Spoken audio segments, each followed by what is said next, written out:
uncomfortable, I've got to be honest, I'm a bit uncomfortable here on this overcapacitated, very unsteady and on occasion rocking boat. It's bringing back some very traumatising memories of how that is going to be. No, I'm kidding, ladies and gentlemen, I'm not a refugee, I'm actually an economic immigrant. I come from Newcastle. Northeasterners from here. If you're not from the northeast, or you don't know the northeast well, you might know Newcastle from the beer. We brew a very famous beer. It's called Newcastle Brown Ale. I am in fact the ambassador for that brand. I'm the Newcastle Brown Male. It's a weird combination. It is a weird. I look like an ethnic, but I sound like a racist. It's weird. Weird for me, maybe, being like the unborn love child between Zayn Malik and Perry from Little Mix. It's fucking weird! It's not all doom and gloom though, it's got some positives. I think the biggest positive to being both Geordie and Indian is now, whenever I apply for a job in a call centre, I don't even get an interview, I just get the job straight off the bat!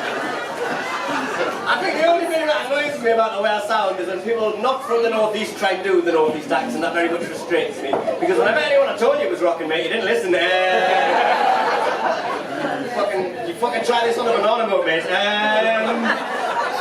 It's uncomfortable, that's all I'm saying, show some empathy. But nonetheless, I really get annoyed when people not from the northeast try to do the northeast accent. They're very much frustrated. Because whenever anyone not from the northeast tries to do the northeast accent, it sounds identical to whenever anyone not from India tries to do the Indian accent. And that's because whenever anyone not from the northeast tries to do the northeast accent, whenever anyone not from India tries to do the Indian accent, every fucking time it comes out sounding Welsh. That's not the only awkward thing about it. I'm a Geordie Indian, but I'm a Geordie Indian called Rahul. I'm a Geordie Indian with a Mexican's name. You're probably wondering how that happened. I'll explain, because my name's actually Rahul. My name is Rahul. But the thing was, all the Geordies who come to my dad's corner shop. Sorry guys, someone's going on over there. What? Is there something happening over there? Because it seems like distracting the rest of the show. If you go back on my refugee boat, you go over the side.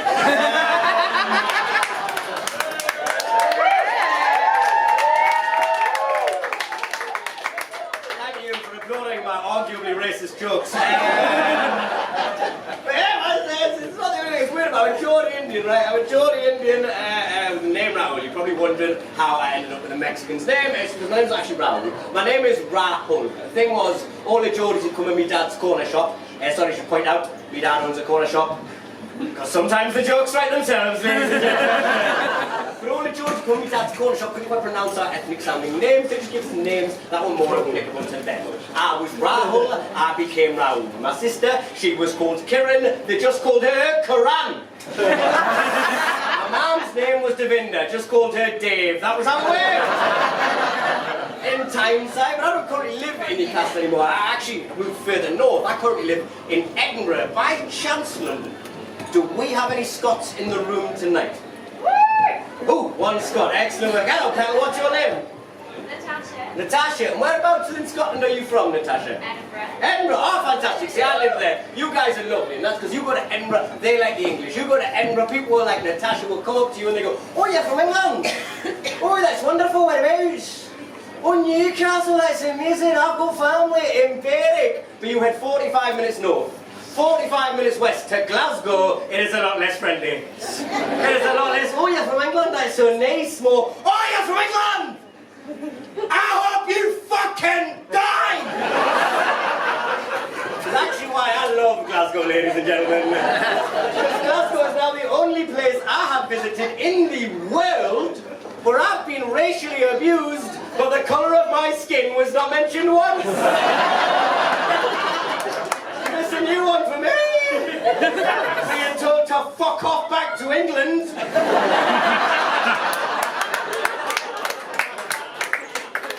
By a Muslim woman in a full niqab.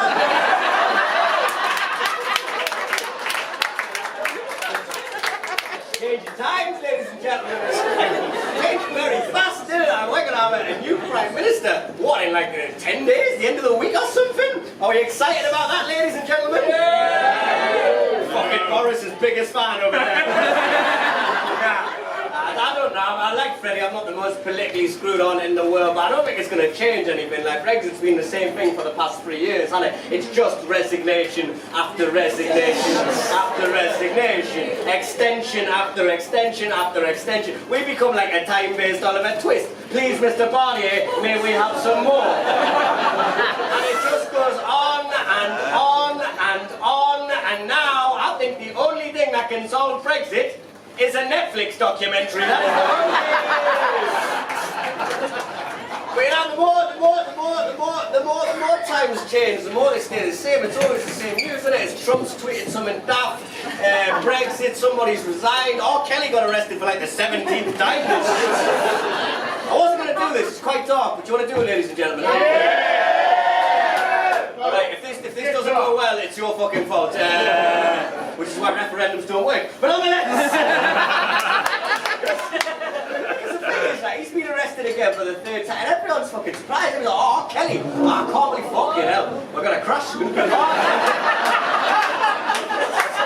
R. Kelly's legal team, you fucking. He's a fisherman again. It's fucking nice being like R. Kelly, like, he's been arrested. So he went to court in 2008, right? There was a video of him urinating on a fucking child in that court case, and now we're surprised he runs like a sex cult that's underage. Like, this has been going on for time. He's been arrested. Look at R. Kelly's son, right? R. Kelly has a teenage transgender son. A few years ago, this son decided that the gender they were assigned at birth is no longer the gender they readily identify with, and had to make that very difficult transition while in the spotlight. It may be the very beautiful story of that. Or maybe, just maybe, even R. Kelly's son knew it was not safe to be a teenage girl around R. Kelly, even if you're his daughter! This is the remix to Ignition. I'm a rolling that body, got every man in here wishing, sipping on coke and rum. I'm like, so what, I'm drunk. It's the freaking weekend, babe, I'm about to piss on my son. Alright, I checked out my trans friend. Freddie said it was alright. No, I did check it. She's not a very easily offended person. She doesn't like political correctness. Sometimes I try to be overly politically correct around her, and I get it wrong, make myself look like a dickhead. Like, I was round her house the other day, she told me her flatmate was a male man. I incorrectly guessed these were the new gender pronouns we were using. I was like, all right, yeah, he's a male man, I'm a male man, you're a female man. That's how this shit works. Turns out this cunt works for the post office. Well, it's good to be here in London. See, I'm here in London because with this job you get to travel a lot. A lot of comedians, they love the travelling aspect of this job. Me as an Asian man with a backpack and a beard, I fucking hate it. Like, that may sound cliche, and I suppose it is cliche, but you have to bear in mind this is my life. 90% of my time is spent on trains, on buses, on planes, going through coach stations, going through train stations, going through airports. And when you look like this, ladies and gentlemen, occasionally that can be a hard fucking sell. Like, why do you think I got the nose ring? Because you never see a terrorist that looks a little bit gay. That's not a I'm not even Muslim, ladies and gentlemen. I was raised Hindu. Give me a cheer for got any Hindus in the room. There's probably more of us than just us four. Just maybe in a past life, you never know. Strictly speaking, I'm half Hindu, half Sikh. My father was Hindu, my mother was Sikh. They raised me primarily Hindu, which I'm starting to resent at 27. Because at 27, I've realised I'm starting to go a little bit bald. So I could have used that fucking turban. I got myself in a lot of trouble this summer as a direct result of being a Hindu though this summer. This summer I was delighted to see England get through the semi-finals of the World Cup. Give me a cheer if you're as excited as I was. I was buzzing right now. I've always been a big fan of England. Every year's a World Cup, every year's a Euros. I'll put the England flag outside my window. But when I did it this year, something very interesting happened. Because when I put the England flag outside my window this year, my house got reported for racism. In fairness, didn't help that grandma had a swastika in her window. But my grandma, like these three will know, isn't a neo-Nazi, she's a Hindu, and the swastika to Hindus has been a symbol of peace and serenity for millennia, long before Adolf Hitler culturally appropriate. Still is to this day. Thank you for applauding India. All 1.4 billion of them. But honestly, right, if you go to India, it looks like some sort of Nazi dystopian future because the swastika is everywhere. Now, bless me grandma's cotton sock, she doesn't have the best knowledge of European history. She has a swastika in her window. Naturally, that's going to baffle white people walking past my house. Because can you imagine walking past the house, in one window you see the England flag. In the next window, you see a swastika. But then in the living room window, you just see a bunch of Indians having a Sunday roast. Baffled people, forgive me, it's like, I'm aware I'm a bit overbearing with it, I'm aware I sort of rub it in the audience's faces that I'm English, but the reason I do this is because there's this argument at the minute, isn't there, that people of my ilk, ethnic minorities, we don't want to engage in British tradition. We're not fans of British culture. Now, me personally, I can't speak on behalf of all ethnic minorities, but me personally, I love British tradition. I love the crazy shit you white people do. I celebrate Christmas. I wear my poppy with pride. I'm so British, I even go dogging. Good to see you guys again. Before I leave you, ladies and gentlemen, I just want to quickly tell you about my best friend, Specky Rizwan, right? Because you don't know Specky Rizwan, but you will know Specky Rizwan. He is like the archetypal Asian rude boy. You get one, you get a lot of them in Hounslow. He's one of these types of guys that balanced on the one hand being a devout Muslim, then balanced on the other hand being a drug dealer. Very interesting watching him balance those two lifestyles together. Like, he didn't drink, but he smoked and he sold weed. Like, he had a souped up Nissan Micra, tinted windows, spoiler on the back, rims, but he would only have a pocket facing east. Had one of them religious Muslim hats, but I had a Nike swoosh in it. That's the type of guy we're talking about. Now, where we lived, not the most diverse place in the world. It's the East End in Newcastle in the 90s. Now, where we lived, not the most politically correct place in the world. Again, it's the East End in Newcastle in the 90s. Now, where we lived, me and Rizwan, we were known for smoking a lot of weed together. Where we lived, they called weed wacky tobacco. Because we were known for smoking so much, they affectionately gave us the nickname, the Wacky Two Packies.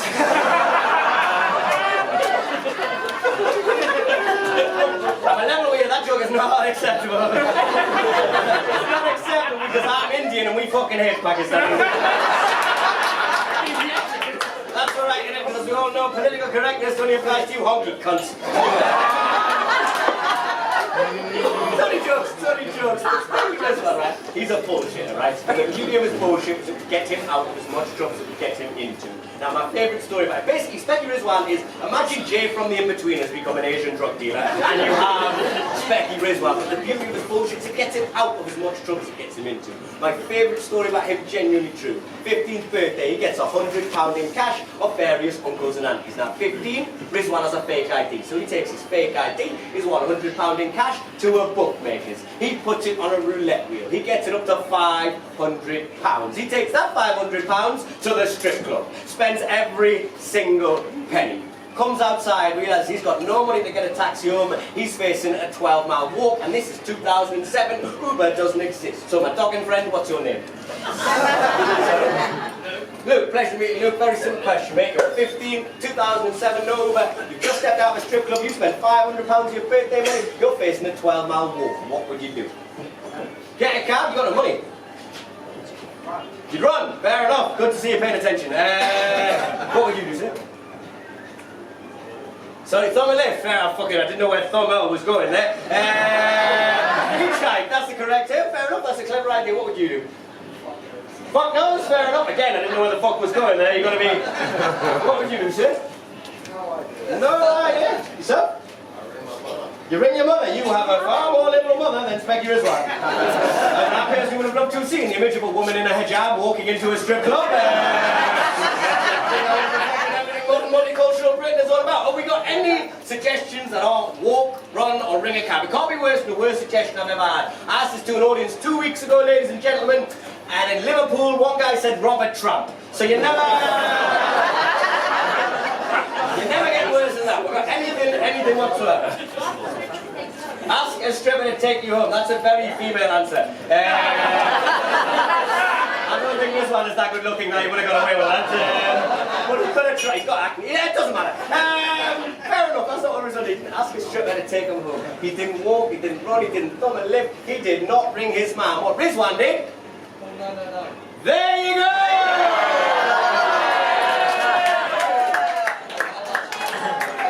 You just ruined my last joke, you cunt.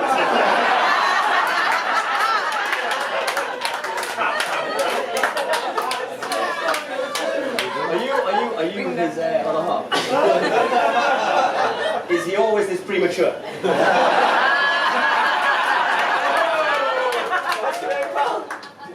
Sorry? John, right, John, that's exactly what he did. He rang 999, but not only did he do that, he rang 999, and what he said was he just spent £500 at a strip club, but the caveat, he is 15, so he is technically underage. What did the police do? Came to the strip club, shut it down for an hour, bollocked the manager, got the 500 quid, give it back to Rizwan, then give him a free lift home!